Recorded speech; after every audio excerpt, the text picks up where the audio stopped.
Alors le thème de mon exhortation, c'est « Ce que tu fais en silence, Dieu le proclame au ciel ». Amen. Il faut savoir qu'il y a des gestes que les hommes ne remarquent pas, mais que Dieu valorise. L'histoire que nous allons voir aujourd'hui nous rappelle que Dieu ne regarde pas seulement à ce que l'on donne, mais la manière dont on le donne. Amen. Je lis la parole de l'Éternel avec respect. Marc 12, verset 41. Jésus était assis vis-à-vis du trône et regardait comment la foule y mettait de l'argent.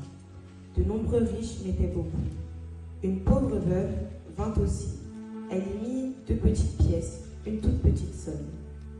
Alors Jésus appela ses disciples et leur dit : Je vous le dis en vérité, cette pauvre veuve a donné plus que tous ceux qui ont mis dans le tronc, car tous ont pris de leur superflu pour mettre dans le tronc, tandis qu'elle a mis de son nécessaire, tout ce qu'elle possédait, tout ce qu'elle a avait. donné seulement 2 petites pièces.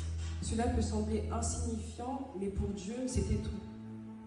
Et pourquoi c'était tout? Parce qu'elle a donné avec foi, avec sacrifice et avec amour. Le verset 44 nous dit « Les autres ont donné leur superflu, elle a donné ce qu'elle avait pour vivre. »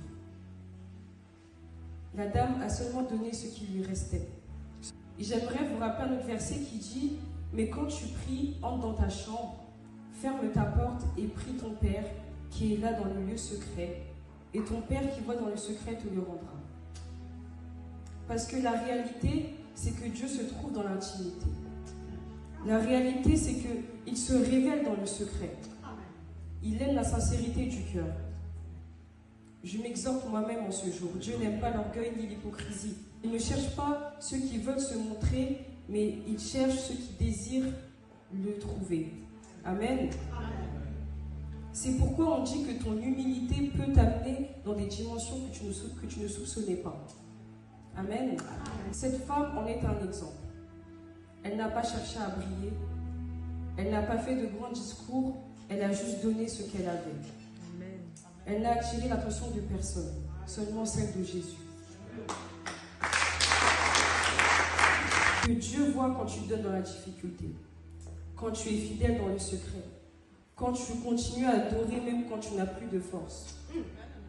Car sachez que tout ce qui est lié sur terre est lié aussi dans les cieux. Ce que tu fais en silence, Dieu le proclame au ciel.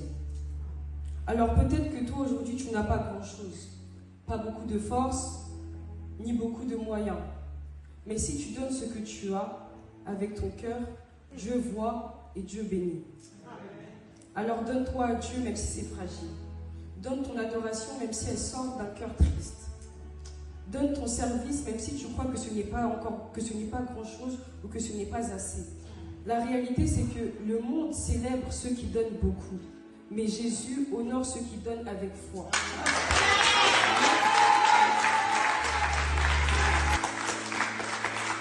Et c'est ainsi que la Bible déclare « Cherchez tout d'abord le royaume des cieux et le reste vous sera donné. » Amen. Alors j'aimerais dire à une personne aujourd'hui, ne garde pas ton adoration pour demain. Ne garde pas ta prière pour le lendemain. Mais donne ce que tu as aujourd'hui et puis Dieu fera le reste. Amen.